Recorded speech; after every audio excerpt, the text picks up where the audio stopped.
Ladies and gentlemen, the time is now 5:30, and I'm going to call into order the Board of Trustees regular meeting for September 20th, 2021. The first item on the agenda is the moment of silence and the pledges to allegiance. So if you'll please stand with me to observe a moment of silence.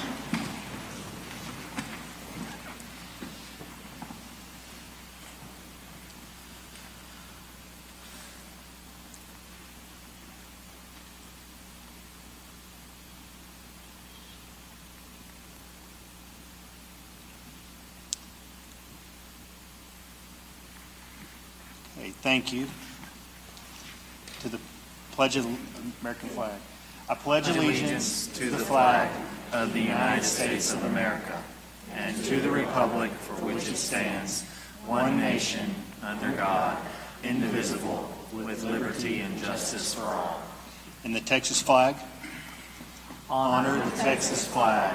I pledge allegiance to thee, Texas, one state, under God, one and indivisible.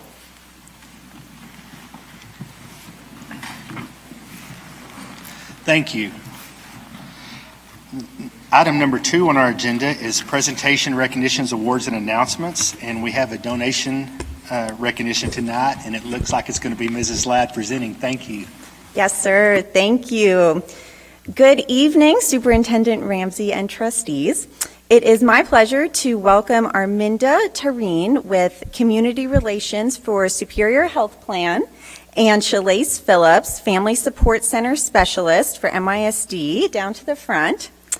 Superior Health Plan is committed to improving the health of our community one individual at a time, and that's why they are here tonight.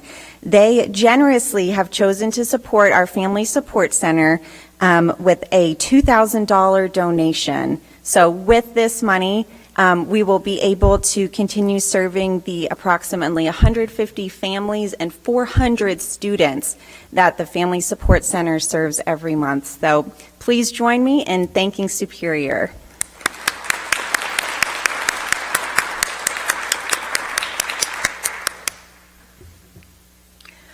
Okay, thank you, ladies.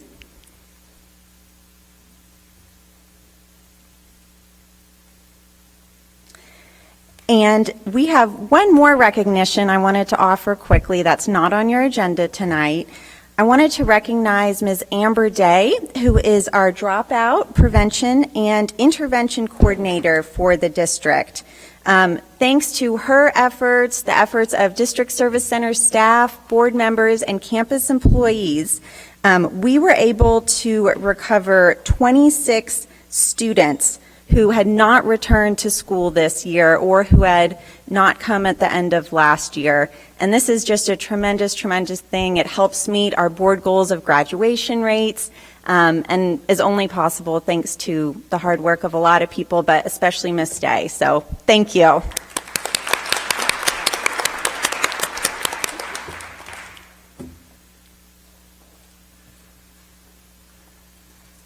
Thank you, Ms. Ladd. And thank you, Superior Health Plan and Ms. Day, for all the contributions you've made. And what an amazing weekend it was, I guess the weekend before last, when we recovered 26 students. So that is great for our district. The next item on the agenda is public forum. The time is now 5:34. And our first speaker is Matt Galindo, and his topic is water at South and at SJ. Mr. Galindo.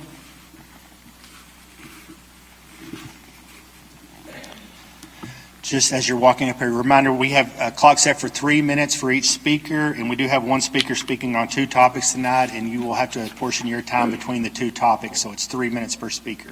Mr. Galindo, welcome. Thank you. It was brought to our attention last week when I got to visit South with Mrs. Yarbrough that there's still an issue with our water supply there. The water's still brown. We talked to Mrs. Yarbrough, and she was excited because she thought that y'all had installed a tea dispenser in the teacher's lounge. Just to find out that it was actually water. And again, this has been an ongoing issue, and you don't have to take my word for it. I encourage each one of y'all to go reach out to the school and make sure, to get that information for yourselves. The principal, I spoke to her, had a good meeting with her. But then we also, just through talking and reaching out to other folks, there's an issue at San Jacinto where they're actually selling bottles of water to the students. And I reached out to one of the students because, again, y'all don't have to take my word for it. One of the students is here, and she'll be letting y'all know exactly what's going on in the school. Problem is that when we reach out, they're telling us that it's already been taken care of. This happened with Great House. They said, well, it's been taken care of. I reached out to Miss Spencer. My child goes to Great House. Her child goes to Great House. To check it out. Yes, they were taped off, and they didn't have access to that water. And I believe that's exactly what's happening to that. So my question, I know you can't answer that question. I don't expect that, but I do expect someone to look into it, is why do our babies have to drink brown water at South in that main one? They do have an RO dispenser, but it's in the new wing of the building, far away from where they can actually get access to it. The one there by the cafeteria is broken. It was broken for 3 weeks. They actually just repaired it, but that's the one that's next to the cafeteria and as they're entering in from recess. That to me is an issue. No child should have to do that. It's not acceptable for us to do it, and we wouldn't drink that water, much less have them do it. So I put on there, I'm with Voz del Barrio. Voz del Barrio is a group of community members and parents that are willing to do anything and everything to make sure that our babies have what they need. So I got with HEB, and we have 2 pallets of water that they're donating tomorrow, and we'll go ahead and give it to them. SJ's principal has assured us that is not the case there, but again, you don't have to take my word for it. I have a student here that's telling us she's paying $2 for a bottle of water in athletics. She's paying $1 with the nurse. When I spoke to the secretary, she said yes, that is an issue. They're not able to access the water, and they are charging them. If a student does not have enough money, that the vice principal will give them a free bottle of water. Why are we doing that? A lot of questions. One, where is this water coming from? Who's buying it? The money that's raised, where's that money going? And why don't our babies have a basic need that's just water? I just don't understand it. She's coming up here. She asked if I would stand up here for support with her. And again, what do we have to do to make sure they have what they need? Because Voz del Barrio was ready to do anything and everything that we have to do to ensure these kids are taken care of. And that in case there is any type of retaliation towards that parent or towards this child, their parent, or secretary that told the truth, we're ready to help them as well. Thank you. Thank you, Mr. Glendale. The next person we have to speak is Stacy and Maddie Barker. I assume this is your student from SJ.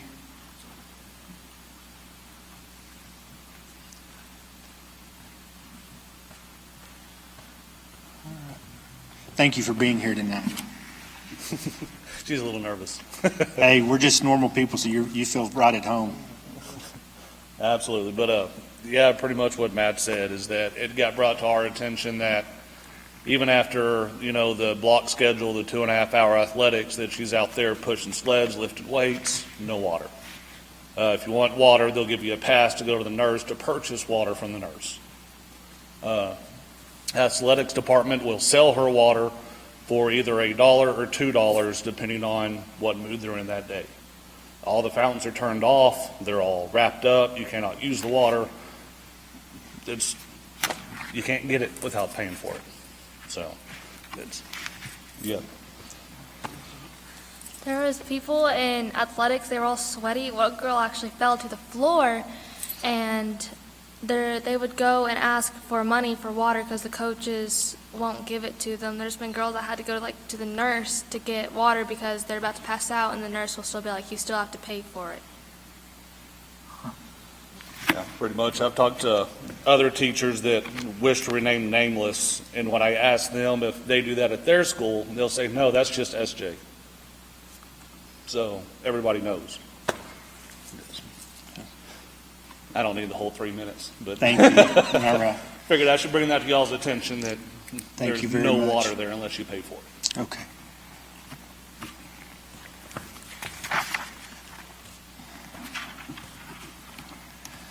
The next speaker we have is Reagan Hinojos, and he has 2 topics. One is PTO for PTA, and the second topic is MISD compensation plan. Mr. Hinojos, thank you for coming tonight. It's good to see you.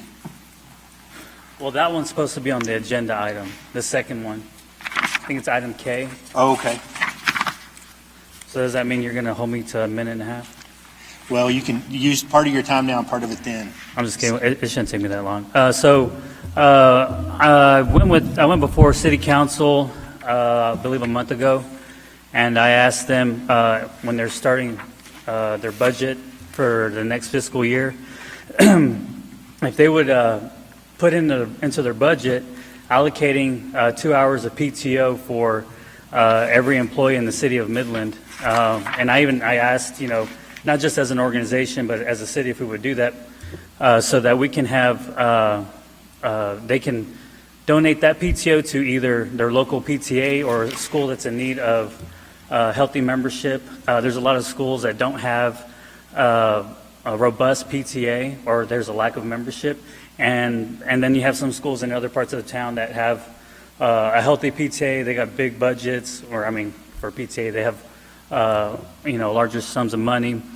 So I'm asking, and I'll be asking until the budget's passed, to allocate each employee under MISD PTO so that they can either donate that or be able to attend PTA or pay for their membership for their local PTA, even if they don't have a kid. Because there's also an issue that I have is a lot of people don't have time to go to a PTA meeting. You've got single parents who are working overtime, 50 hours a week. They don't have time to even go to a parent-teacher conference. And so, I would like that to help them take time off from work so they can go to their PTA or a parent-teacher conference. And then for the teachers and the custodians and the other support staff, they also have a hard time going to their own kids' parent-teacher conference because they got to find a teacher that needs to watch their class, and they're not going to get paid for it. So I'd also like that to be taken into consideration when you're working on this budget, to consider 2 hours of PTO, so parents and non-parents can either donate that time or they can pay themselves to be able to make time to go to PTA or parent-teacher conferences. Okay, That's all. thank you. Thanks. And you want to reserve the rest of the time to come back during the conversation?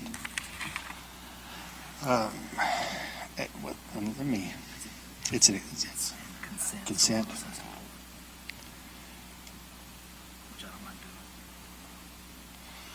Okay, Mr. Hinosa, what I need to point out is that is a consent item, and so we'll finish these other items and then we'll come back to you before we go to consent, unless we have a board member pull it, and that may happen as well. The next speaker we kind of have in order is Laura Dowdy, and she wants to discuss YWLA facilities. Ms. Dowdy, welcome. Take my mask off, sorry. Good evening, Dr. Ramsey, President Murray, and the school board. I'm Laura Dowdy, the new principal of Young Women's Leadership Academy, and I'm a little bit green, so excuse me. As you all know, YWLA is a part of Young Women's Preparatory Network and a Midland ISD school. The network works to improve schools and affect change in public education across the state. Our sister schools win numerous awards each year, including being among the top public schools in Texas and the nation. YWLA of Midland is new, but we intend to follow in that tradition. We've had students qualify for robotics and destination imagination at the state level. Last year, we had a student qualify as the Texas State representative in the National Spelling Bee, and our choir earned a sweepstakes distinction. In addition to academics, we have successful student athletes competing for their home schools. As our school continues to grow, we are adding new programs and extracurriculars. This year we have Interact, which is part of Midland Rotary West, and we have 30 ninth graders that are competing in speech and debate this year. The desire to succeed and learn is powerful, and we are excited about the possibility of being in a facility that is more conducive to the needs of our students and staff.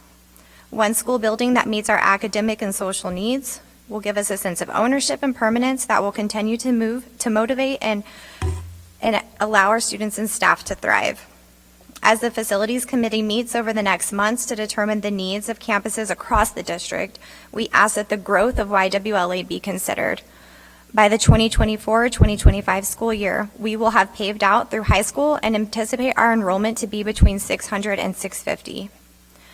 A student need for our school is our advancing academics. As early as next year, we'll need science labs that are equipped with gas, ventilation hoods, and emergency eye wash stations and shower stations. Many of our teachers, most schools have storage closets for their different departments such as ELA, science, math, and so forth. Our teachers store everything in their classrooms because we don't have storage space. Another major facility need is a separate gym and dining area. We are currently utilizing one space as a gym, cafeteria, and event space. We lovingly call this building the She Shed. Students eat breakfast and lunch as well as do PE, health, and wellness in this space. Master schedule creation can be tricky since we cannot have PE classes during lunchtime. Additionally, the makeshift dining hall limits the available options for their peers have at other campuses. Chartwell's, the new dining service, has brought in so many amazing selections, and the a la carte options are amazing, but we cannot offer most of those options for our girls since we do not have a cafeteria. If you visited YWLA PE classes for a day, you would see staff and students fold up and put down approximately 15 tables 4 different times throughout the day. We make it work, but we dream of the day when these critical spaces are separate. We are grateful to Angie Aaron at Jones for allowing us to use their gym after school so our girls can play volleyball and basketball. The next speaker will be Lucia Estrada. She is a 9th grader that's been with us for 3 years, and she will be in our first graduating class. Thank you for your time.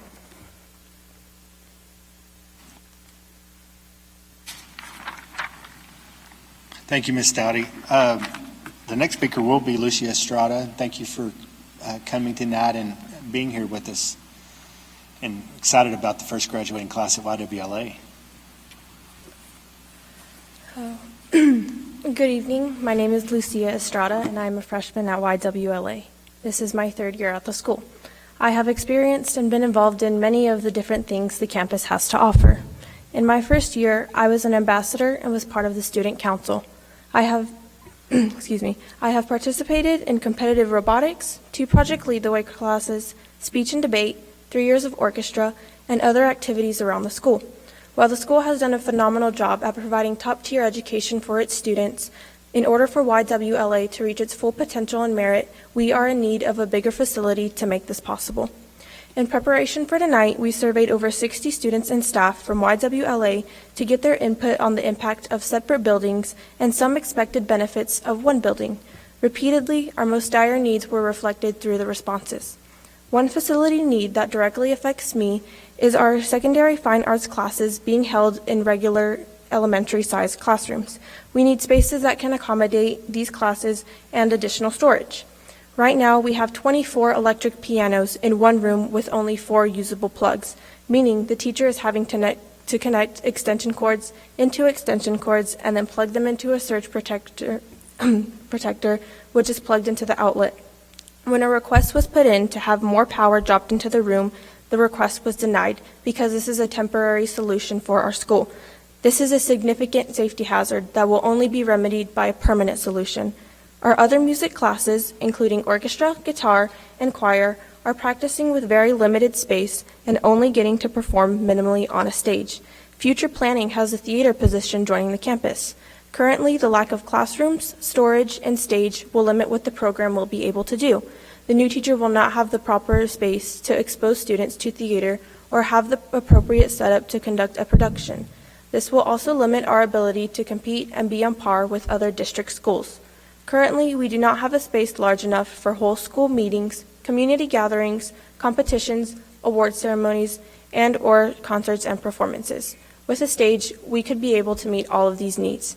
In addition to space within our classrooms, students are required to walk long distances from Jones to the other buildings on our campus, traveling through crowded walkways and hallways. Our students value being in class on time. They feel stressed running from one classroom to another.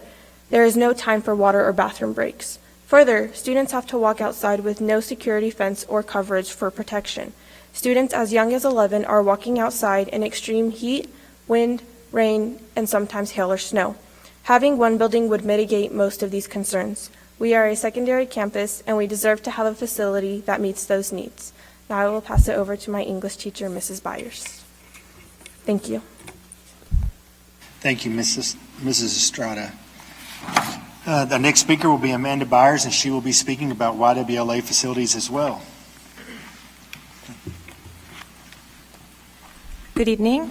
My name is Amanda Byers, a teacher at the Young Women's Leadership Academy. It's an honor to teach these amazing young women, and I absolutely love my job.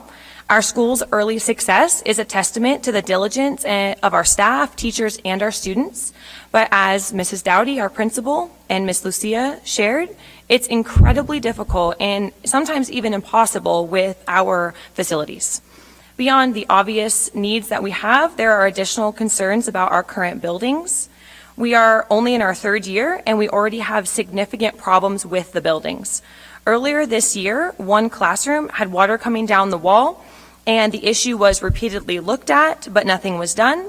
Eventually, the floor caved in, and a 3-foot by 3-foot section had to be cut out and replaced. This displaced classes for 7 days. This isn't the first time. Previously, a portion of the floor had to be replaced in another classroom in the same portable. Currently, at least one room is leaking, and the floor is separating and coming up in several other areas. This is a real concern that these problems will worsen in the future. Finally, and perhaps most importantly, our school continues to sit in limbo. Again, we are awaiting a decision which would give us our own school. Having students and staff in separate buildings does not create a sense of belonging and lacks a permanent presence. Facilities and infrastructure have been linked with teacher motivation and student achievement. The impending overcrowding with the limited and disjointed space we have will have a decline on morale and achievement. Teachers and students feel a disconnect already between the buildings. We feel like we never see one another. Those at Jones don't have access to adequate resources. The current situation signals to students that they are less important than their counterparts who have labs, gyms, and adequate dining spaces at other campuses. We ask our students to do more and accomplish new heights with already deteriorating buildings. We promised a private girls' school experience, something like Hockaday, with high-quality instruction and materials, and yet we have buildings that cannot accommodate their academic and social needs as our school progresses. This is unsustainable. The consensus is that we would be more efficient, safer, and more connected if we had one building. All classes would have access to the appropriate space and tools necessary for our classes to function at the highest level. Having one school that fits our needs will provide a space that students and staff can call their own, creating a sense of ownership and pride. It will increase motivation and achievement, granting a space to learn and to support the curriculum. Having a large enough space also allows for more students to attend our campus safely. We need a school that will prioritize student and staff needs while fostering educational excellence. We are one of the top performing schools in the district, and our facilities need to match that excellence. Thank you. Thank you, Mrs. Byers. I appreciate y'all being here tonight. That wraps up our public forum for this evening. The next thing is the consent agenda, and let me read through these. As a point of clarification, if he wants to speak on that, do we have to pull it, or can he speak before we? Okay. Okay. I just wanted to make sure. Mr. Hinojosa, would you please come back to the mic?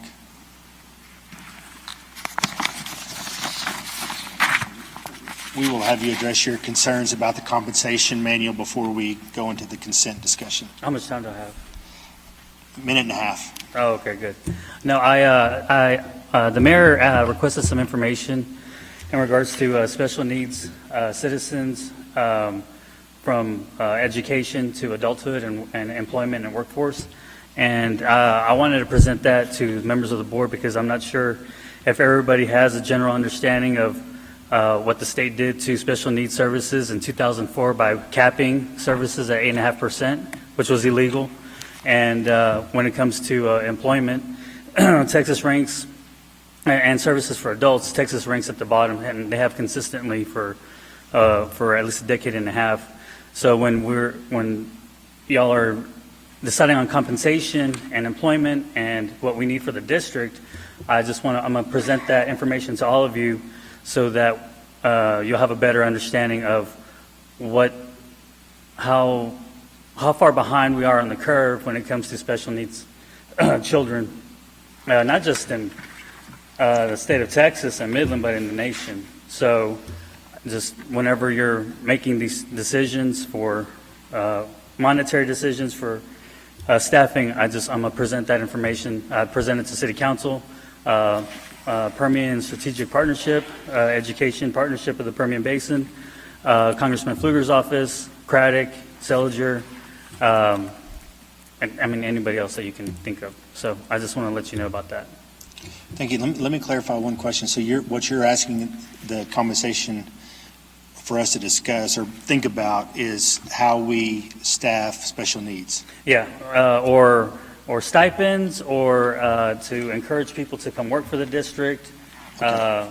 Anything that has to deal with money and getting more support for our students.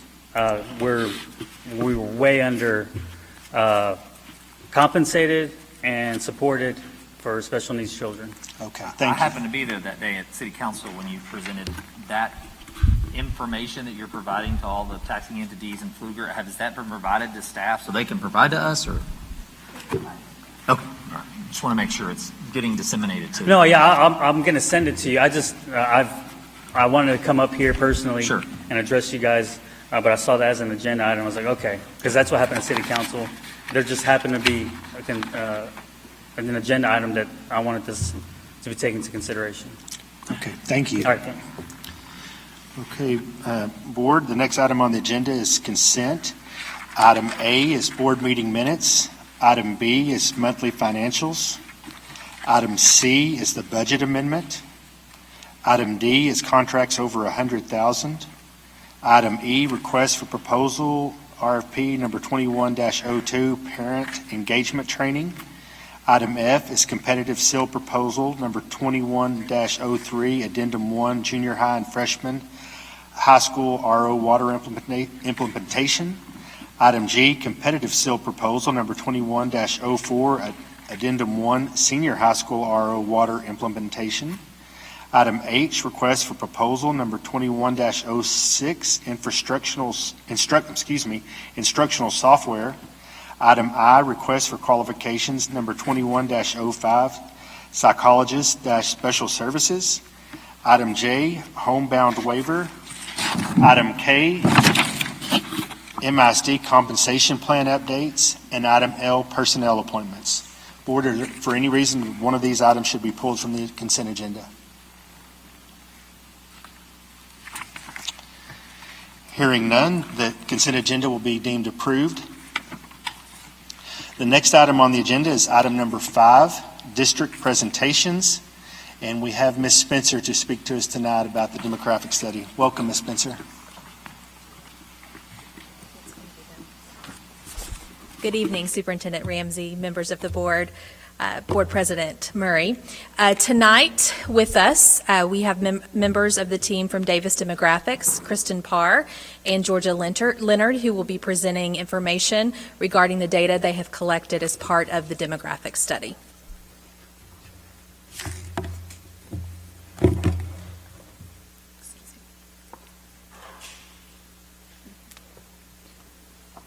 Hello. I am Kristen Parr. I'm a project manager with Davis Demographics. And I'm Georgia Leonard, and I'm a GIS analyst. so we've been contracted by Midland ISD to do a full demographic study and to provide student forecasts for the years 2021, which are currently in, through 2030 for a 10-year forecast. And this is based on your October 2020 data, your PEAM snapshot data. So some of the work that's been accomplished by Davis for Midland is, first, there is an update to all of the data for the district. This includes your new streets, new parcels, new student information. We researched the active, proposed, and future residential development projects, analyzed the current and future demographic dynamics of the districts and the attendance areas. And then we developed the forecast by grade and attendance level for the next 10 years. So I'm going to kind of go over some of the key takeaways from the study, and then I'll get into the more nitty-gritty details of it afterwards. So overall, the student population for Midland ISD is projected to increase by more than 3,300 resident students over the next 5 years. That's a growth rate of 13.2%. And when I say resident students, that is a student that lives within your boundary and attends one of your schools. Not necessarily the school they're assigned to, but this is not counting any out-of-district students or students that we don't have an address for. The MISD resident student population did decrease in 2020 because of the COVID-19 pandemic. But the district is expected to continue growing each year for the next 10 years. There's approximately 2,761 active or planned units within the MISD boundary right now. When we say units, this could be a single-family house or an apartment unit, and these are ones that we know are moving forward, that are either under construction or have been approved, and the plats are on the ground, and we know it's happening. And the county has been experiencing overall births between 3,300, in the range of 3,000 to about 3,350 for the last 6 years. It's been a little bit of fluctuation, but your births have been steady. So the district population is expected to see a significant increase over the next few years as more students return to in-person learning. That COVID-19 impact where your population dropped in 2020, you've already seen a rebound from that. So the first couple years, growth is going to be a little bit higher as kids are returning to the district. Students that might not have, they may have opted out of pre-K or kindergarten are now returning.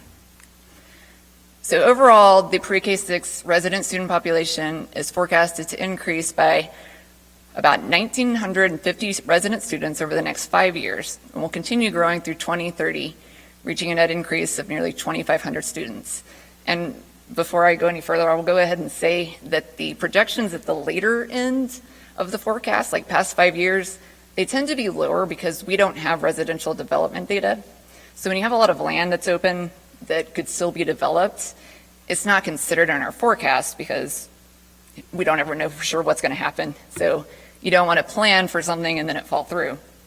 But in most cases, those numbers will potentially be larger as development continues. The junior high population is expected to increase by nearly 20% over the next 10 years, which is a net gain of 770 students in grades 7 and 8. The freshman campuses, they're going to see the highest rate of growth with 33% over 10 years, and that's about 640 ninth graders. And the high school population is forecasted to increase by 20% by 2030, with a net gain of more than 1,270 resident students in grades 10 through 12. So now I'm not going to go through the process of how we got to these numbers. The first step was getting the data from the district based on the fall PEIM snapshot data. We reviewed the data for any errors, making sure there were no duplicate students. We put together the student verification form, which was signed off on, just saying, yes, these are the correct numbers and counts by school and grade. And it was submitted for the review, got it signed. Sorry, get a sip of water real quick. Do you want to talk about this one? So the dots on the map that you see right there are your geocoded students. But if you notice, there's like 4 different colored dots. This is your historical student data. So we take this into consideration in your forecasting and to know where students are moving in and moving out.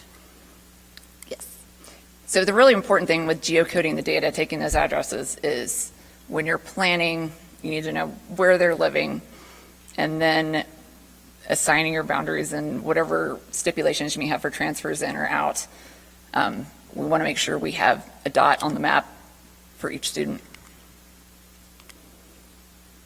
This is a student density map. Obviously, it's not showing your entire district, but as you probably know, you have most of your student population north of 20. You kind of see the hot spots of the center. All of this stuff that I'm sharing with you today will also be included in the final report that will be sent out in the next few weeks. And then the district is broken into study areas or planning units.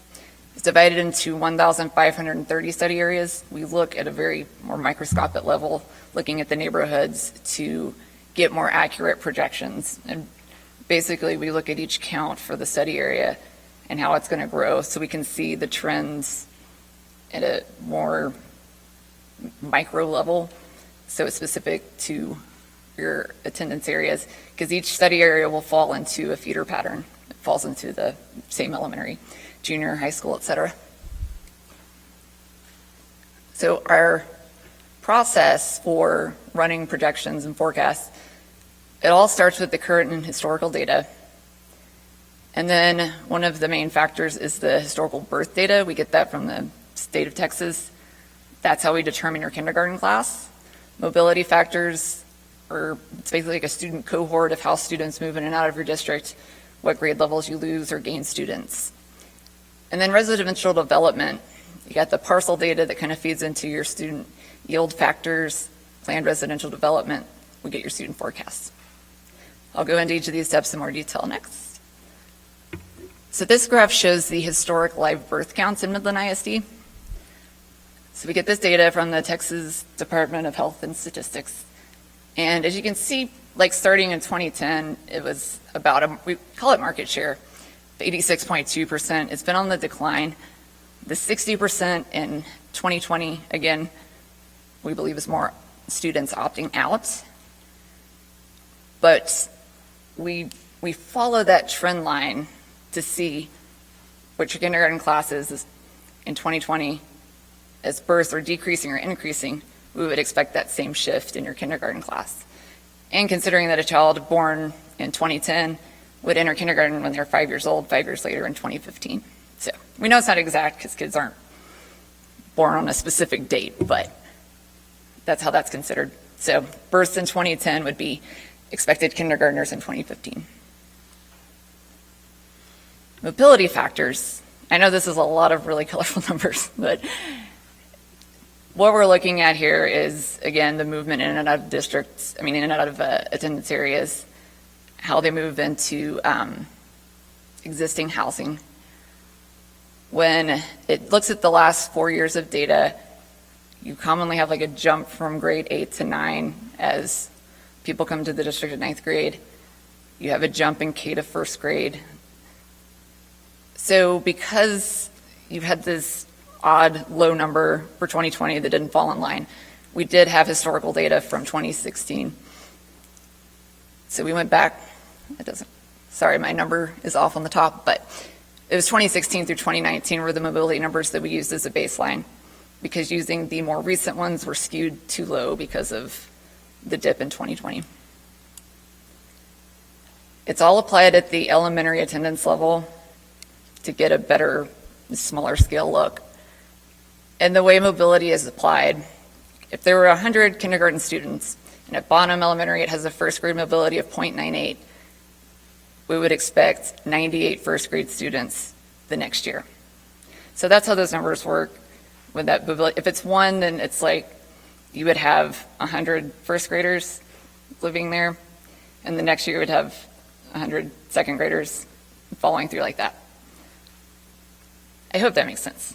But it's just kind of looking at, we expect you might lose some students in the high school level because they're dropping out early or staying back a grade, different things like that. So that's where you see the lower numbers. After running some rounds of projections, seeing some anomalies or things that don't line up, I would then go in and tweak different attendance areas that just had some things that were standing out to do the district-wide average. So the district-wide average is actually kind of closer to 1, until you get to 9th grade where you do see that increase. And then as it tapers off closer to grade 12. I also did notice that retention in your high school grades seemed to be improving over years. So that was something that I manually manipulated to reflect a little bit higher so it stays in line with the track you're on. Sorry, I keep getting dry mouth. So these are the student yield factors that were used in the study. Student yields are how we determine what you're going to expect from the residential development that comes through. So for single-family detached homes, what we do is look at the units built and then how many students you have by grade level. And these grade levels I know don't necessarily line up perfectly because you have a 9th grade campus, but it groups in for the purpose of our software. So with the 2,811 units that were built in the last 5 years, had this different breakdown of students. And then we apply that factor to get an idea of how many students you can expect from the new housing. So for example, if there was 100 single-family units built with an overall factor of 0.46, you would expect 46 students across all grade levels. You do have much lower student yields for apartments because a lot of the apartments are not geared towards family or geared towards workers. And these can be, they're also kind of adjusted depending on attendance zone as needed. I'm going to let Georgia take over here to discuss residential development. All righty. So I had the opportunity to drive y'all's residential development back in May of this year. I took about 2 days to go around, speak with developers if they were available, get housing counts, see the status of various projects. Sometimes the information we have might say it's, in the planned phase, but when I get out there, it's actually being built. So all of this information I take into consideration and I update our development layer. So you have, and I probably actually drove over 50, I think. I want to say between 50 and 70 different projects. And that does consider different phasing and different unit types or housing types within, even if it's in the same project. You have about 28 projects that are currently active in 8 different elementary attendance areas. Of those 28 projects, there are about 2,761 units in the forecast that we are actually applying in your forecast. This could yield, taking those student yields that Kristen just discussed, this could yield about 925 students from these developments. 61% are single-family detached, 37% are apartments. 18 projects are actually being monitored. They're identified for future development. And when we add up just the units that we know of, and because some of them we don't know, we're just monitoring the property, we're expecting about 2,000 more units, but those are not put into our phasing because we don't have guarantee on those. Anything could change with those. And the pie chart actually shows the top school elementary attendance areas that are being impacted the most. And I think it's Baskin, the next slide. Oh, yeah. Yes. Okay. So I know this is really, really hard to see, so I apologize for that. The map is actually reflective of all of the projects that we have that are active, planned, or future. And then the list on the right-hand side are those developments that we're monitoring or keeping up with or being tracked right now. So there's 2 top areas that are primarily being hit. The first one is Fasken. It has 40% of all of your development. There are 5 active or planned projects with a total of about 1,119 units. This could yield about 396 students, and 68% of these are single-family detached. And the map shows the units specifically that are within Fasken. As you see, there's some on the west, that's where the Fodry area, and then some that are farther north. And then we also have General Tommy Franks Elementary attendance area. 26% of your residential development is happening here. There are 9 active or planned projects with 711 units in the forecast. This could yield approximately 260 students. 72% of these are single-family detached.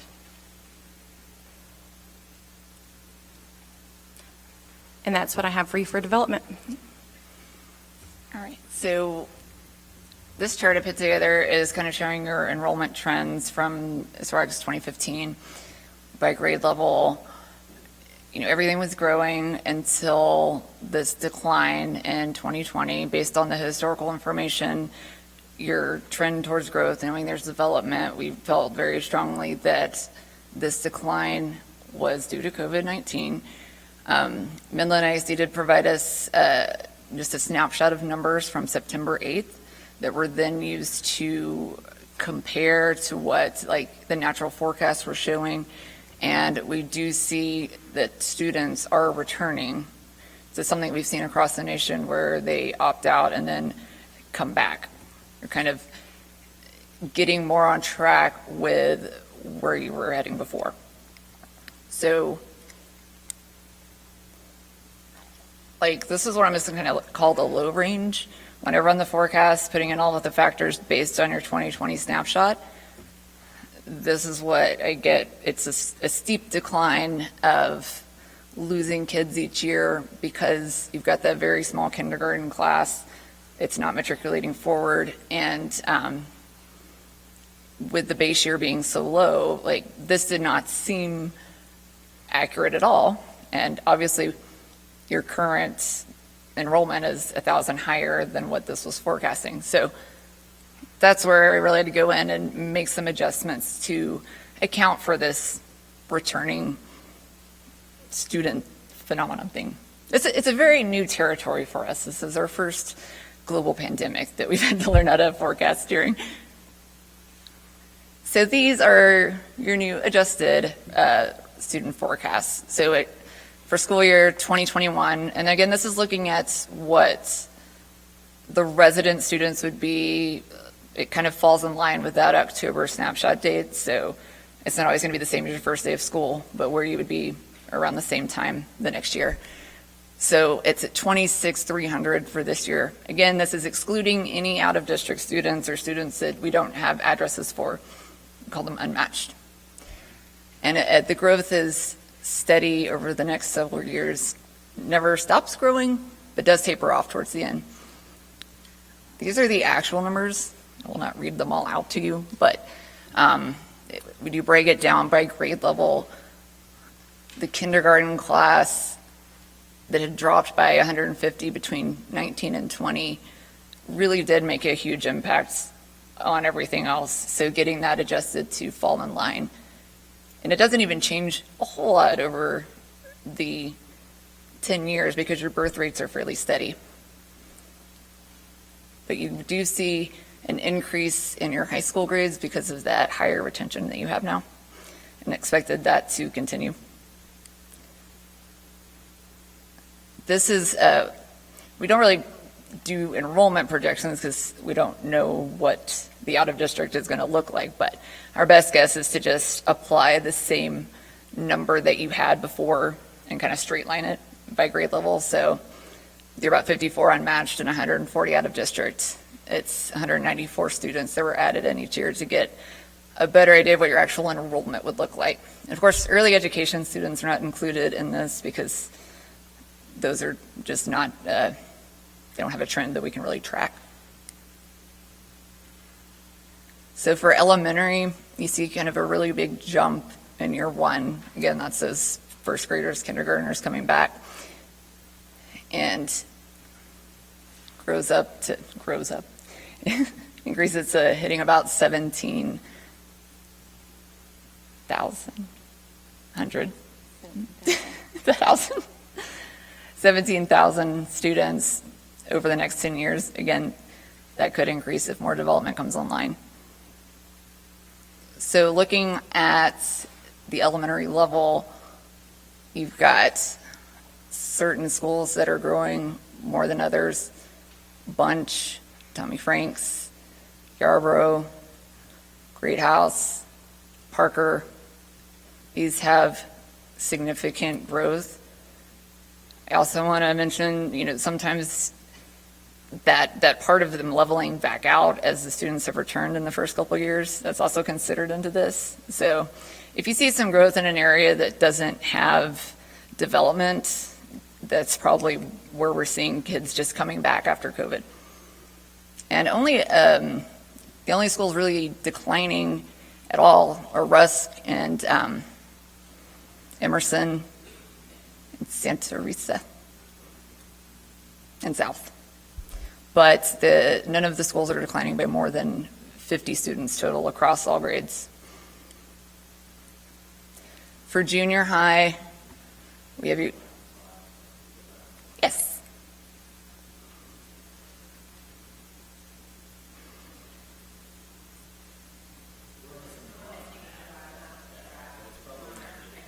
Oh, I'm sorry. Yeah. Right. So this is the junior high school students. We have it 4,000 this year. A little bit slower growth, but reaching, you see the bigger boost as these kids come back in the lower grades, and start to get to junior high in the later years of the projection, ultimately reaching about 4,600. By school, Alamo Junior High and Goddard Junior High are seeing the biggest increase, which you could be looking at upwards of 350 additional students, an increase by that many students over the next 10 years. Slight decreases in San Jacinto. So yeah, if you can't tell, the light blue line is your 5-year and the darker blue is 10-year. Let's make sure. Is it just missing from the printout? Oh, okay, okay. Okay, great. All right. And then for your freshman campus, it kind of jumps back up to 2,100 in 2021. It's got a little bit of fluctuation. I mean, when you're only looking at one grade level, it follows those patterns of bubbles that you see throughout your districts. And the final results of 2030, you're going to hit about 2,500 students. And the split's fairly even across the two schools, with Legacy increasing by almost 300 and Midland closer to 350. I'm also struggling to read it myself. I should have had a printout. But both schools are following a very similar pattern and similar enrollment trend. High school, again, we're going to see bigger increases towards the end as the kids matriculate through. We're at 5,000 total this year, increasing all the way up to over 6,200 by 2030. And here, Midland High School is actually growing a decent amount more than Legacy, where it gets close to about 650, like a net increase of 650 over the next 10 years. Even in just the first 5 years, that's 400 more students it could grow by. Legacy High School, 200 in the first 5 years. This map is just kind of an overall view of the changes in your district. Gray is no change. Of course, a lot of that is where there is no students living. Those red areas fall in line with where you see development. The range just seems weird just because it has a top end number. But you don't have many areas that are decreasing, and even over 10 years, the largest decrease is 27.6 in that particular study area. It's more in the city center where students are leaving or moving, and then in the outer areas are growing. And this is just a real quick summary, looking at your base year of just the enrolled students. Again, it's not going to look exactly like your resident enrolled students. These are students enrolled that live in your boundary. A little breakdown of the stages. 1,450 or 14,500 going all the way up to 1,700 at the elementary level. I feel like I've kind of said these numbers a lot, but I'm sure you have questions, so I'm going to go ahead and jump to the any questions slide. Mr. Brown? I guess the question I would have, and I know the community is aware, but I guess in the numbers that you're showing us on the growth, has it been considered about, with the idea coming in and building schools, have those numbers been figured in on the possibility how many students we could possibly lose to IDEA? You're talking about the charter? Yes, ma'am. School? It's, that is not factored in. Did look at, from the TEA file that I pulled, there was not anything set yet, but we don't look at the actual population, but we will be providing a summary of the forecast of what the population is by age level as well, that can, I guess in a sense, we kind of look at when we talk about the market share, what the population is versus that. We don't have a way to accurately track how many students are pulled. It varies. The reporting to TEA is not, well, there's a little bit of it, but it's not consistent. I reviewed this data, unless they specifically will give a interview where they say they are leaving to go to a district, then you can kind of know how many kids each charter school pulls, but essentially, no, it is not considered in the forecast, just because we have not found a valid way to incorporate it, but it was checked to see if any of the decline was caused by charter schools and the impact of it, looking at the historical growth and historical growth of the charter schools and how it correlated to your enrollment. And it did not see any significant correlation to, like it did not seem to have any impact in 2020 or in any of the other years that had fluctuations. The impact because those schools aren't there yet. I mean, for one, as far as right. Even in 2020, because I mean, I guess when that does happen, that's, I mean, I actually know what percentage, or if there will be a percent of how many students out of the growth of a 10-year period that you're talking about that we could gain, that either IDEA and or some of the other private schools that are in the city right. Could have an impact on. It is very difficult. I know, I worked for Dallas ISD for many years. Charters came in and took a lot of students, and it's hard to say.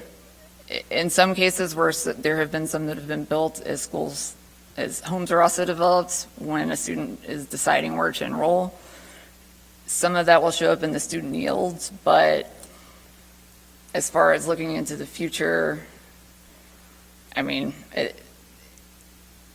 it's definitely worth noting when doing school planning that if a school comes in with 1,000 seat capacity or whatever they're going to offer, that it would take a portion of your students.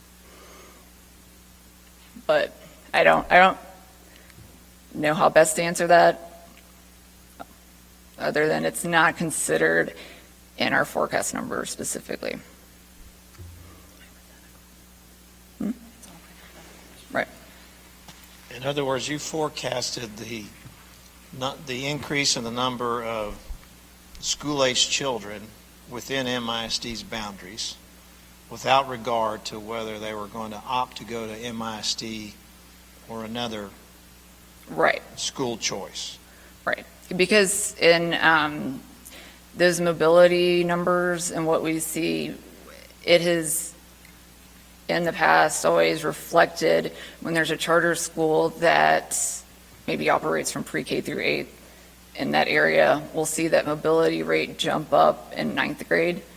And so it's kind of taking, it starts at the kindergarten level of the bursts that are going on, how many kids are being born in the area.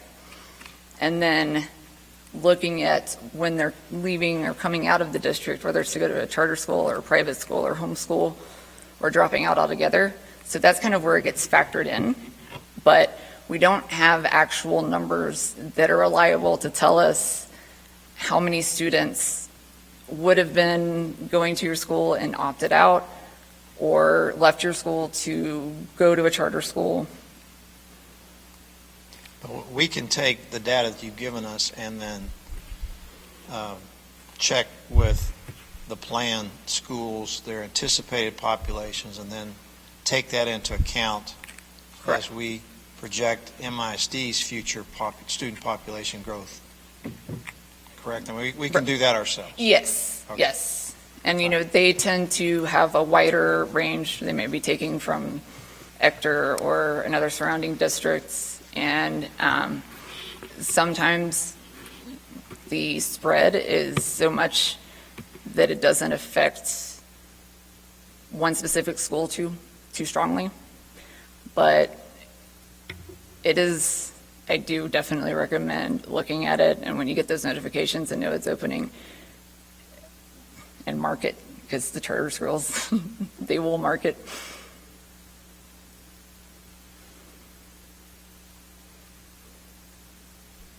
Mr. Murray. So at the beginning, you talked about that we have about a 13.2 standard growth.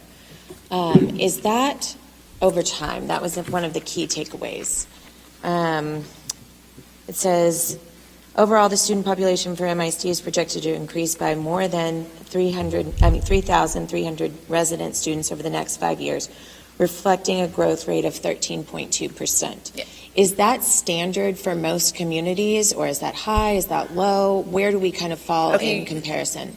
I would say for a district of your size, it is, if you didn't have development, that would be considered very high. And since you have not been hit by the charters yet as strongly as some other areas have, it's pretty much on par with what we've seen in similar districts. Every district is extremely different. I have a lot higher growth rates in smaller districts, like Crandall and Red Oak over near Dallas, that are starting with 6,000 students and are going to be almost tripling because of the amount of development they have. And then districts in the San Antonio area, depending on the part of town, some are just plummeting because of the charter school invasion, and others like have enough development there where it's still rising. So this is, I'd say, higher than my closest equivalent of Judson ISD, which is around 2,800 students. Your growth is a little bit higher, but you've also been trending higher in the past. Okay. My next question is in reference to when we were talking about the net gain of students. Let's see if I can pull up the right page. The net gain of students in the pre-K grades, and I noticed that we didn't include any of our non-attendance zoned schools. So these are kids that are not attending a zone, so it's Washington, Bowie, Carver, Pease. Right. But we did include Sam Houston and IDEA, which I guess have an attendance zone, but are still charters. So it's hard for me to make sense, at least at the elementary level, of what our growth patterns look like when we've excluded a pretty sizable piece of our district. I will clarify, they are not excluded. Okay. We do count them, and there is an attendance matrix. Like, there's a summary table in the packet, but actually it didn't show up in my slide, but we look at every single student that is an elementary student, regardless of what school they attend. And so when you receive the report, it has a listing. It'll have all of your 21 elementary attendance zones, and then where they attend. At the end, you have all of your magnet choice schools, those options. So you still know how many kids you are working with. They also summarize it where it'll say, if only the students and every student that lived in this zone attended this school, this would be your utilization. Looking at your enrollment, this is your utilization. And you can go across and see which school zones that your choice programs are pulling the most from. So what I'd like to know, like what maybe a follow-up piece to that is like on page 114 in our board packet, it's the forecasted net change in resident student population, and that's where it lists all of our elementaries with the exclusion of those four. It's talking about how many kids that live in those zones. So they still might be opting to go to another school, but those are things that when planning, if you know that, maybe a certain percentage that live in the zone go to this school. But I know, I'm just saying it would be nice to be able to include what we think the net gain would be at those campuses, because we're not closing those campuses. I know that you're accounting for them in the numbers, that even though they're not attending the school that they're zoned to, they're counted in their zoned school. But it's hard when you're looking at these graphs and you're seeing Franks, Fasken, Yarborough, Great House. These are places that we already knew were growing. That we are at full capacity in most of these schools. So a lot of this doesn't come as a big surprise. The one that I thought was the most interesting that you consistently call out is the Henderson Elementary School. Right now we have a small enrollment there. It's one of our least populated schools. So I guess you're basing that solely on Who lives the in the developments that are planned, that are on the west and south side of town, is that correct? And it's just how many, live in that zone. So when you get the full report, it will have a breakdown, and I put everything into a table for each attendance zone. And so then it's got these resident student numbers, but then I also include a row that shows you the enrollment, knowing that's a different number, and just kind of applying that same growth rate to that school so you get an idea of where that's at. In many cases, your enrollment is much lower in this attendance zone. And then also, I put in together a chart of what your enrollment was, the historical enrollment at all of those magnet and choice schools, and then apply that rate of change we'll usually just do depending on where it is, where it takes the most from, just that kind of overall rate of change for elementary or middle, whatever level it's at, to kind of give a better idea of how those would grow. Right. That's what I'm aiming Yes. for. It's difficult to make a decision about how these schools could possibly be recalibrated so that they're, Absolutely. No one's overcrowded, hopefully, then if we're not including 4 of our elementary schools. Right. Yeah. So I guess the other question I had is, I guess I was surprised by MHS growing more than Legacy. I know traditionally they have always had a few more students, probably around 100, if I think that's right, just generally speaking. So where is the balance there? Because I feel like most of our growth is on the west side, and it's reflected in these elementary schools that we're talking about, which most of those attendance zones go to Legacy. Is that not right? No. Oh. The way the high school secondary boundaries are, there's kind of a loop around where we are now, and everything on the outside is a Midland High zone. Okay, I'm That's missing where that you're picking piece. up the. Okay, thank you. That's the only piece that I was a little bit confused about. That's it for me. President Murray, if I may. I'm sorry, there are other trustees. I just wanted to point out and to say thank you to Secretary Joyner, because she points out something, that we're a fast growth district in the state. We're one of the fastest growth district in the state, and yet because we do have a lot of choice schools, it complicates for us. It isn't a black and white. Correct. And so all of this is a little more complex, and I think that's what you're hearing. And I do want to say thank you to Ms. Spencer, because she has those committees, that long-range facility planning committee that she asked for community members to be a part of, because we have to intentionally go through all of this in a slightly different way than if we didn't have 1882 partnerships or just choice in general, and it was really clear, you live here, you're always going to go to X school. And so thank you for pointing out the complexities of what we're talking about tonight. Dr. Ramsey, before I call on Mr. Marquez, will you give us an estimate of attendance today? Not attendance, I'm sorry, population today. Last enrollment in Kelly, I think this is correct, but we're at 26,300. 26,380. I was off by 80 students. Okay. So I just wanted to give that number because it kind of validates your adjusted number. Yeah, that's so that the community knows we've already grown back because of the recovery of students. So I just wanted that to be clear. Mr. Marquez?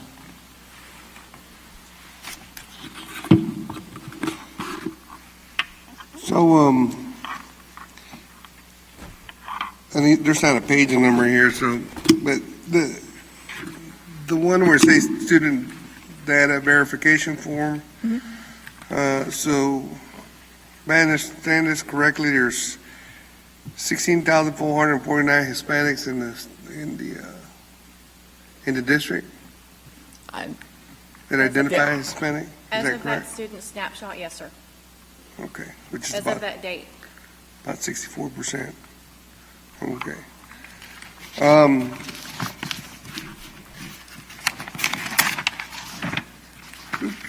lost my slide here for the map. So,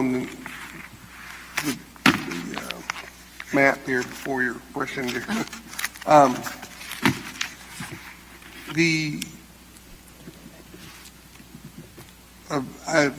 feel some warmth about just looking at this because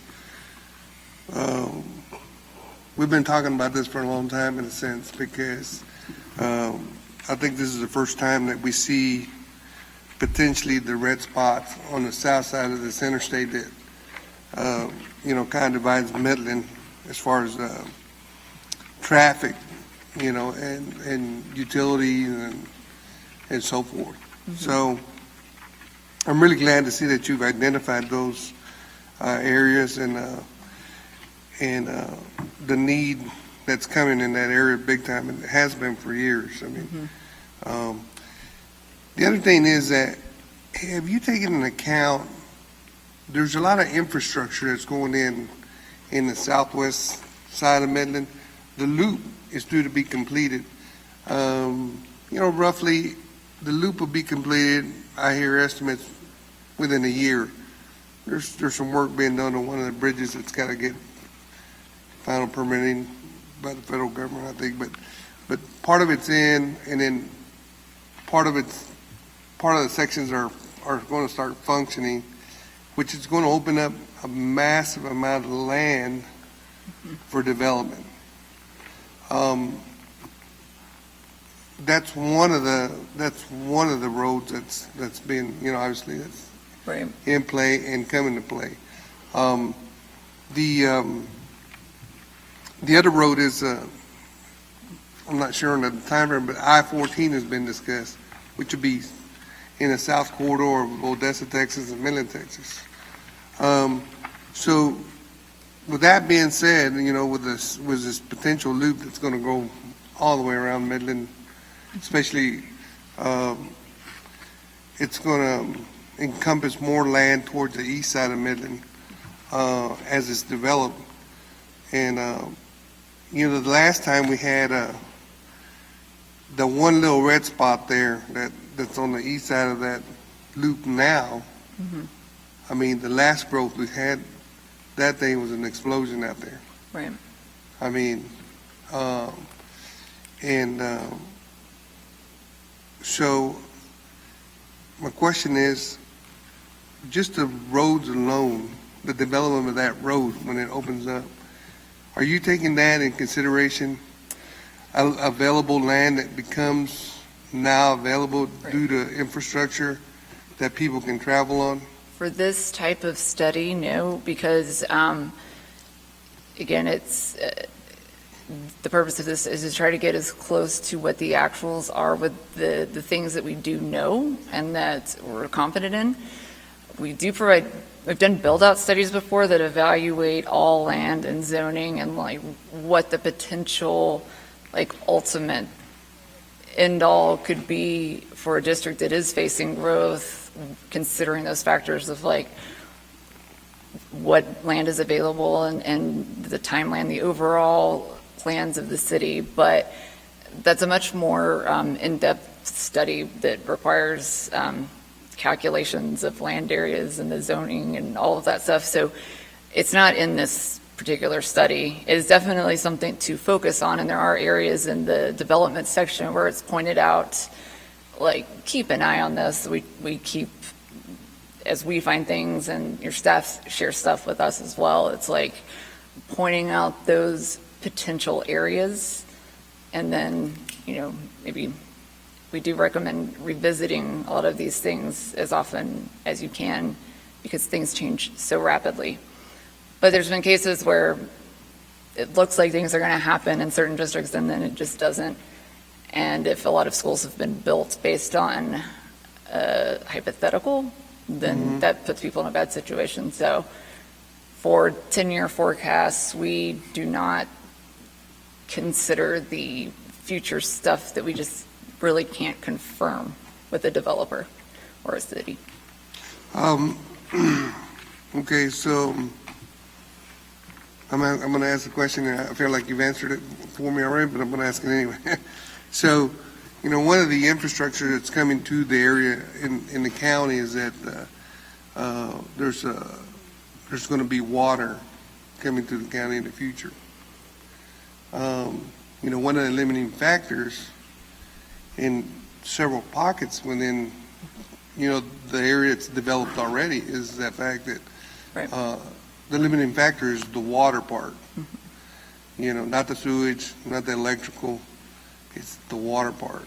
Right. So there's no way to take that portion of the growth into account, that once that one service can be provided, it'll cause there's certainly a rush to development. There's hypotheticals that could be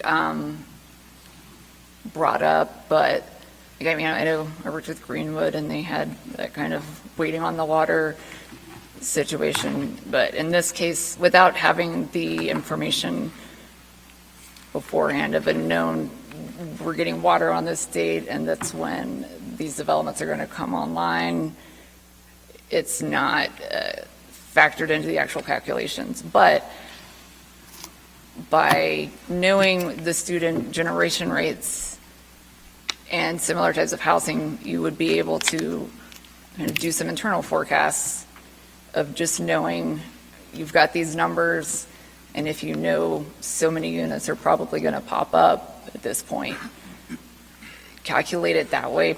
Aside from doing another demographic study, it's just not something we can incorporate into our forecast without the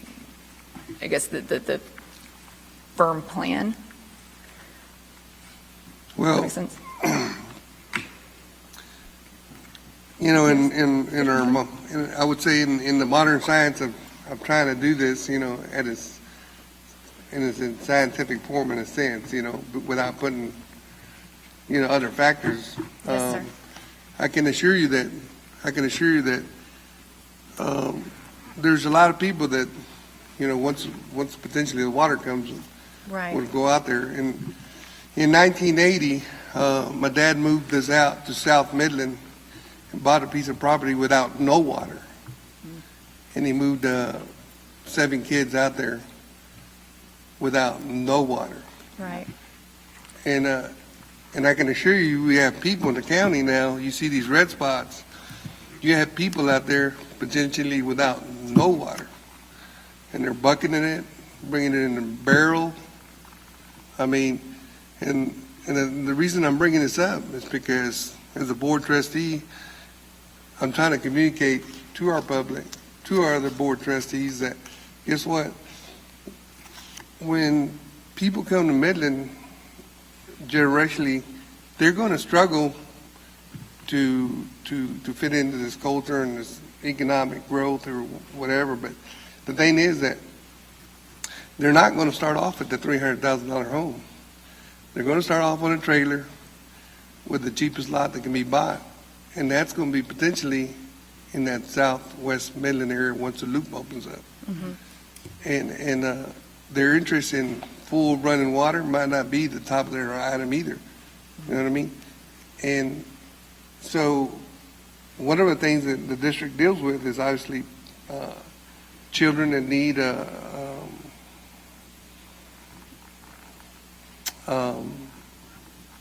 are in need of services that require either busing because they've all piled up in one area, or there's social economic things to deal with and so forth. But the thing is that, once again, I'm referring back that you're doing it scientifically here, and I appreciate that work. But, as a community, as a board, as all involved, we should consider the fact that we're going to end up with a whole bunch of growth out there in South Midland once these roads are available and once the water is available. And, Yes, sir.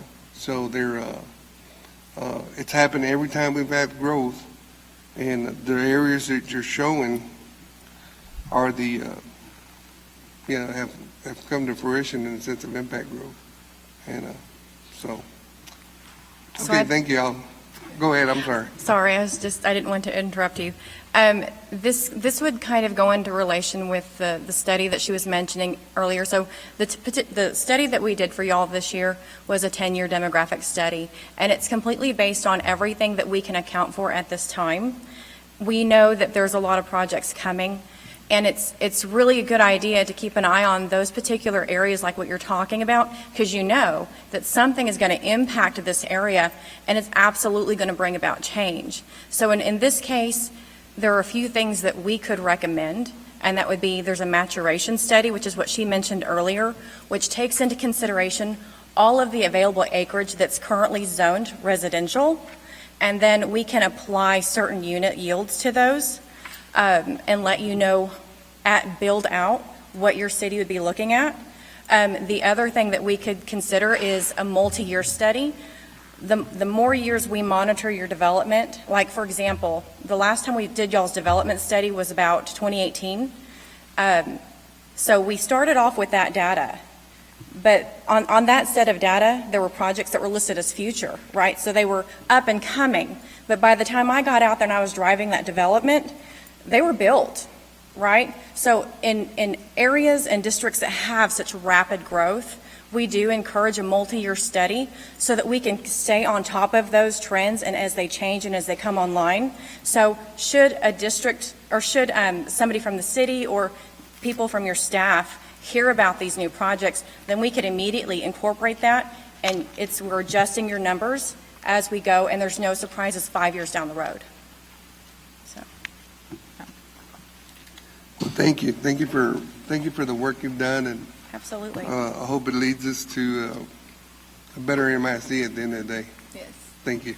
You're very welcome. Yes, and appreciate all of your feedback and everything you've mentioned and questioned. We're going to try to make sure we do address in the final report you receive so that you're able to see those numbers the way you want to see them, and even, I'll include a map of the charter schools and some other things so you have all of that data as y'all are going through the process of making decisions. So thank you so much for your time. I believe we're done. Yes? Yeah, so I would like to say thank you, ladies, for being here and the work you put in. And this will be a great tool for our facilities committee and Ms. Spencer as they move forward in determining a plan and getting with the community and working out that plan. So thank you for being here tonight. Thank you for putting in the time to get us to where we are. It was our pleasure. And we look forward to hearing from you in the future whenever we start making some plans. So thank you. Yes, sir. Thank you. Thank you so much. The next item on the agenda, and the time is now 6:51, are the district reports. 6A is superintendent update. 6B is innovation update. 6C is administrative update. And 6D is staffing update. Board, is there any reason for any of these reports to be pulled or discussed tonight? Thank you. Hearing none, we'll move on to action items. Agenda item 7. The first item on the agenda is item A, academic update, board goals, GPM 4.1, GPM 4.2, GPM 4.3, and CPM 2. And I think we have Mr. Garcia here tonight. We had a little change in plans. So Mr. Garcia, welcome to this podium, and we look forward to hearing from you. Good evening, President Murray, school board members, Dr. Ramsey. First and foremost, we, on behalf of the Learning, Leading, and Innovation team, we want to thank you for the support that you give us day in and day out. We are excited about what we're doing as a collective whole, and tonight we get to share with you some very exciting news about board goal update number 4, which aligns to graduation rates. There are 3 progress measures that you're going to hear about today: 4.1, 4.2, and 4.3. These progress measures align to our 9th grade students in algebra, our 9th grade students receiving 6 or more credits, and our 10th grade students receiving 6 or more credits. Tonight, our executive director, Mr. Jeff Horner, is going to highlight these board progress measures to include a constraint. Mr. Horner? Welcome, Mr. Horner.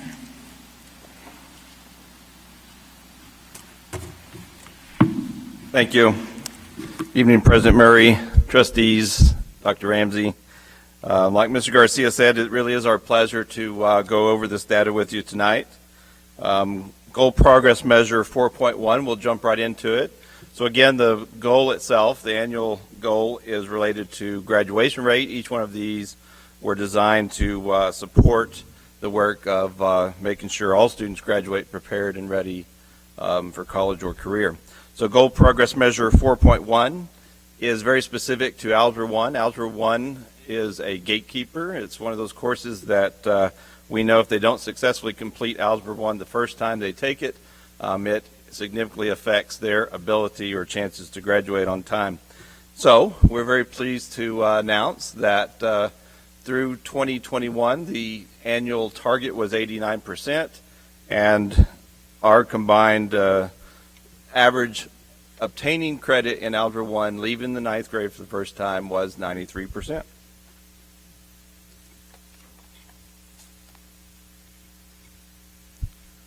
So 4.2, Goal Progress Measure 4.2, is one that if you've been on the board for some time, you've recognized this one as well. This is the students that leave 9th grade with 6 or more credits. So again, the target here is to make sure students stay on track. So GPM 4.2, the annual target was 84%, and we're proud to announce that the student percentage leaving with 6 or more credits for the 2021 school year was 93%.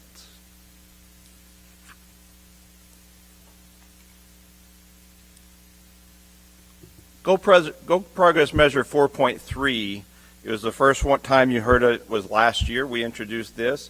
We saw the success that leaving algebra with credit, leaving with 6 or more credits in 9th grade, had on our graduation and tracking students, monitoring students. But we saw a gap at that time in analyzing data in what a dip in 10th graders leaving on track as well. So this progress measure was adopted last year, and so this is the first year that we've announced it as a yearly result.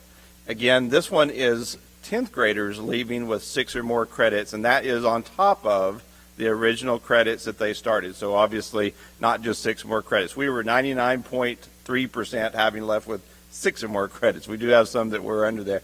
The actual target, though, was 77%, and we met it right at 77%.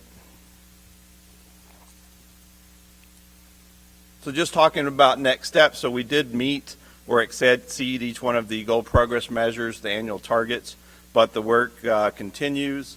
Very specifically, this is analyzing the data to look at trends and really provide an RTI level, a supportive intervention for those students that did not either get algebra credit or their 6 or more credits for the 9th grade and 10th grade year.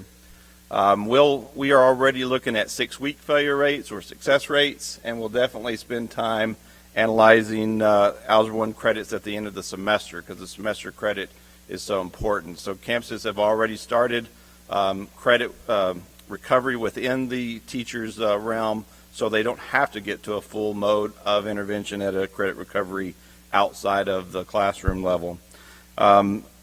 Another next step that I definitely want to continue to have this conversation is the collaborative work around the PLC. The professional learning communities is a pillar of the work that we do that makes all the difference in that in that intervention piece. So one of the steps that you'll see there at the end, we definitely have a very deep focus this year in working on the curriculum itself. So making sure we have a built-out, guaranteed, and viable curriculum, regardless of which teacher or which classroom you're in, that curriculum is available, is going to be one of the largest tasks that this team is going to be working on with campuses for this school year. Before I go on to Constraint Measure 2.1, any questions about the Goal 4 progress measures? I don't have a question. I just have a compliment. This is great news. Congratulations to everyone who contributed to this. This is a wonderful trend. Hope it will continue. Thank you very much. Ms. Davis, Ms. Joyner. Yes. I also wanted to echo the same thing. It's so nice to be able to see that green square up there. And I would also like to point out that that was in the middle of a pandemic when things have not been normal for a very long time. And so even more of a compliment that it's been during these difficult times. So thank you guys. And well done. Go ahead. I wanted to ask one question. So how do the 8th graders that take Algebra 1 fit into this? Because I want to say I really appreciate the opportunity I'm being afforded right now to relearn Algebra 1. And so with my 8th grade daughter, so how do they fit into this? It's a great question. So the way the progress measure is written is that they leave their freshman year having Algebra 1 credit. So we actually calculate an 8th grade student that completes 8th grade credit into the calculation for the Go Progress measure. So your 8th grader, when she successfully completes Algebra 1, and I know she will, with all of your help, she's going to count in the next school year's 9th grade class as they leave. So we very meticulously track that student, even if they come into us from another district as a 7th grade algebra, they count in the algebra credit. I'm so happy that we didn't have geometry as a Go Progress measure. Mr. Marquez? I would assume it's likewise for Spanish. Can't you get Spanish in 7th and 8th and accumulate a credit? Absolutely. So the second GPM, which is around 6 or more credits, we do intentionally count the high school credit classes very specifically at Spanish 1 and Spanish 2 and Algebra 1. Those 3 are predominantly available to students in junior high. So they are calculated into the end of their 9th grade year. So you can see why the calculation is pretty tedious, because it's possible to get 7th grade Spanish 1 credit. We actually track that and use that in the reporting for this goal. So students that had Spanish 1 credit in GPM 4.2 count in the 6 or more credits, and we track it based on their 2 years ago high school credit.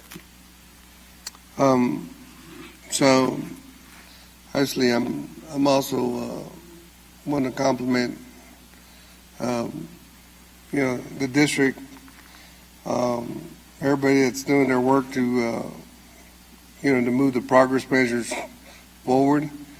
I've said this many times, but the Lone Star governance, for me, when we started, it looked like a tall order at the time.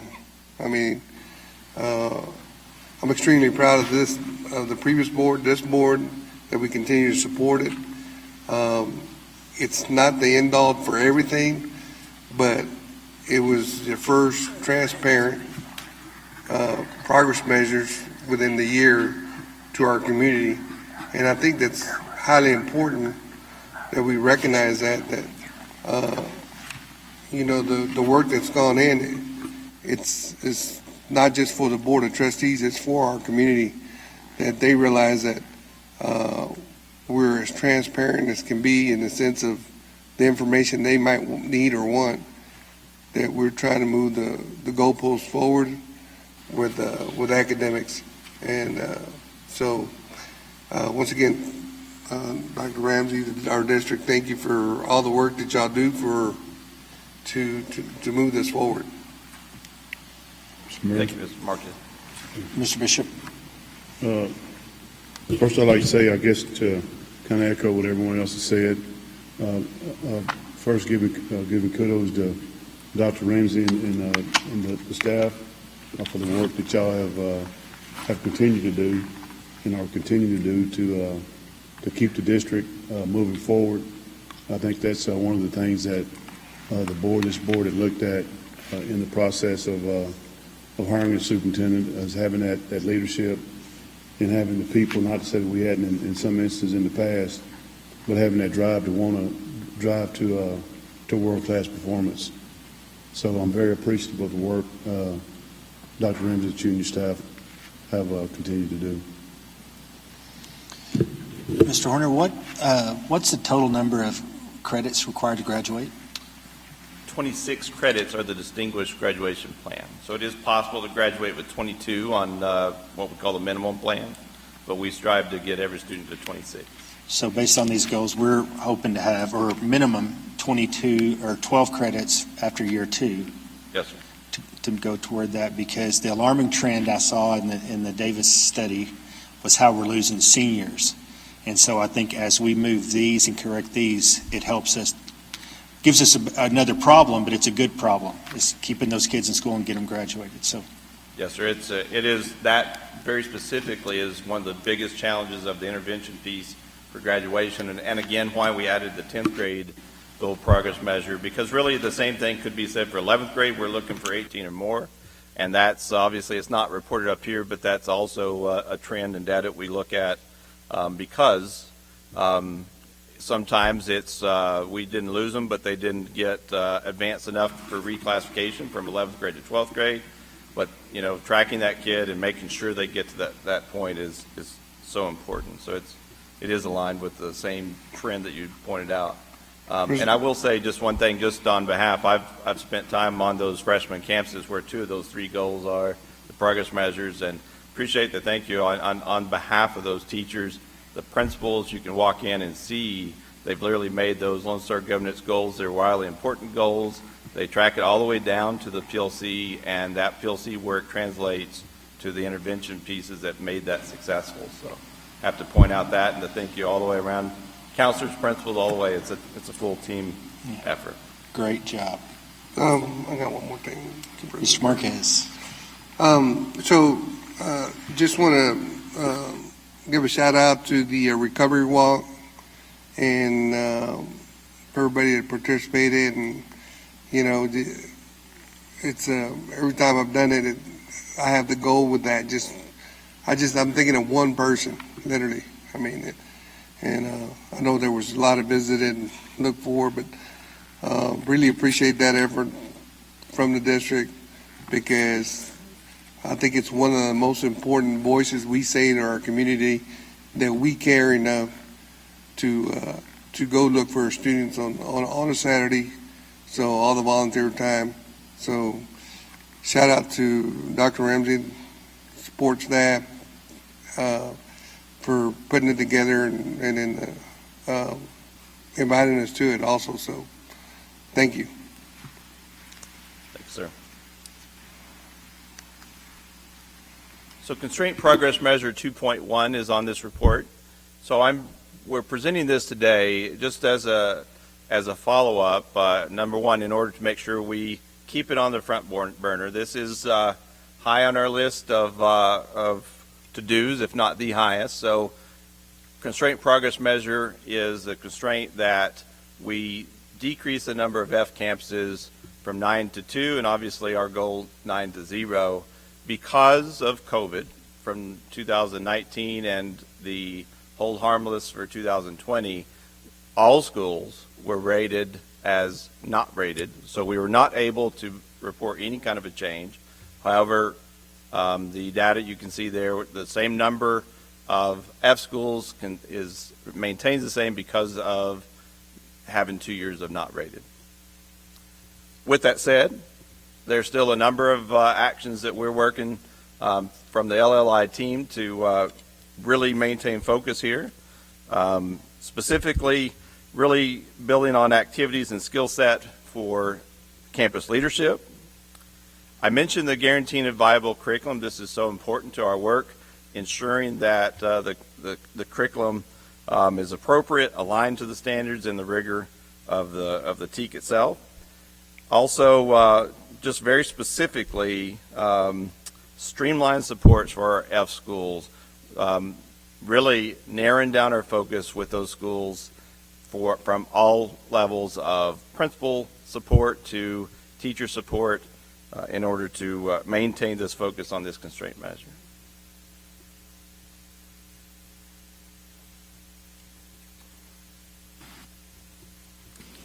Board, do we have any other questions? I just have one quick one. When we're talking about the streamlined supports for the F-rated campuses, is there like something specific? I know you said it's for principals, but just to give a couple of examples.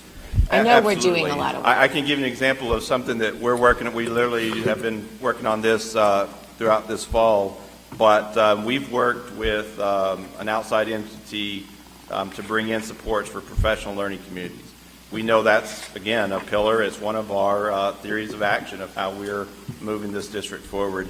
So we have a narrowed down and accelerated version of support for campus leaders, but Okay. very specifically going into professional learning communities, working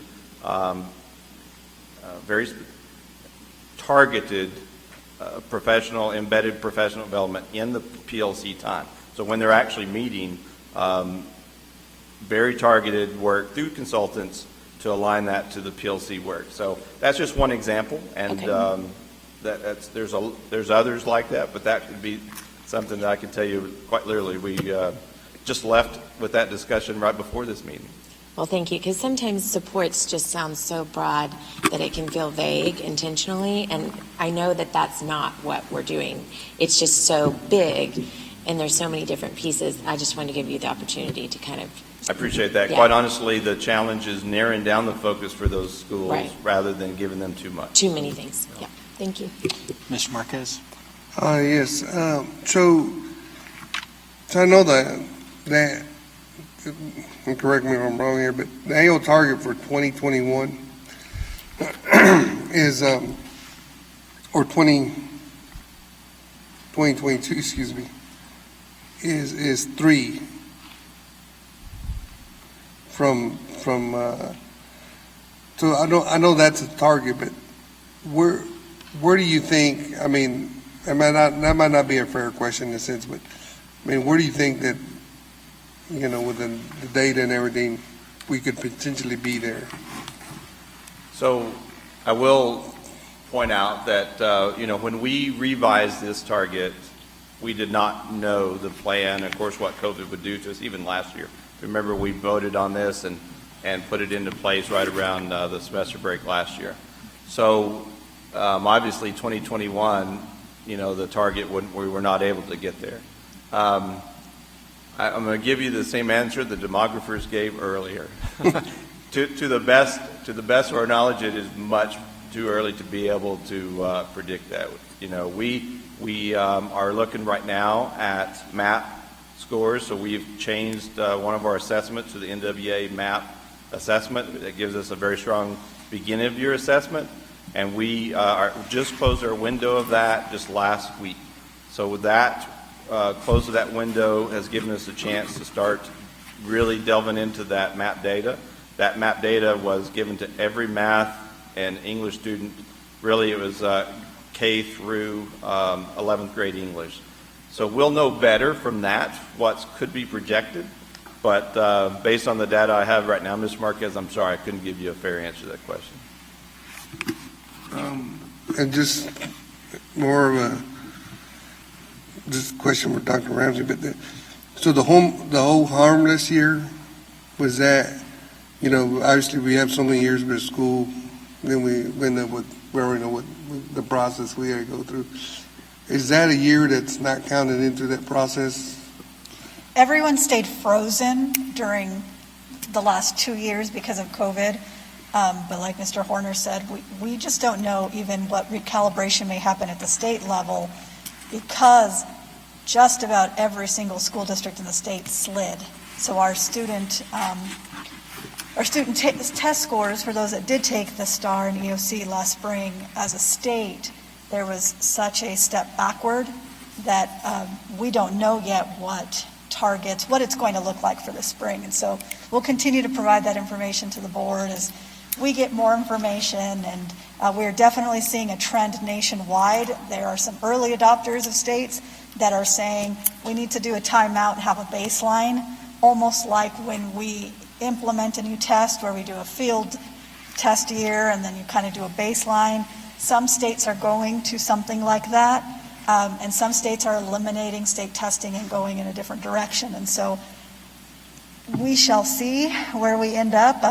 Being in our state, I don't think there'll be an elimination of our accountability system or our state exams, but I do know in those commissioner calls, it's been said over and over again that there's a need to look at where we're at, because we cannot use the same targets that we had in the past after a pandemic. Oh, thank you for that information. I think the public, something good for our public to understand of the dynamics of how all it's been shifting and changing, and so thank you. Board, do I hear a motion to approve? So moved. Mr. Trischetti, second by Mr. Bishop. All in favor, please show by raising your right hand. It's unanimous. Thank you. Thank you, Mr. Horner. Thank you for your time this evening. Next up on the agenda is item 7B, consider adoption of the 2020-2021 tax rate. Mr. Dodds, welcome back.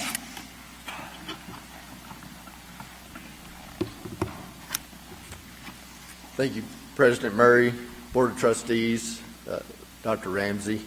Before I get started, I would like to, say thank you to all of our teachers and campus staff for all the great things that they've done. It has been a tremendous almost 2 years, and their leadership and our new leadership, I think, will put us on a path that will get us to the goals that we need.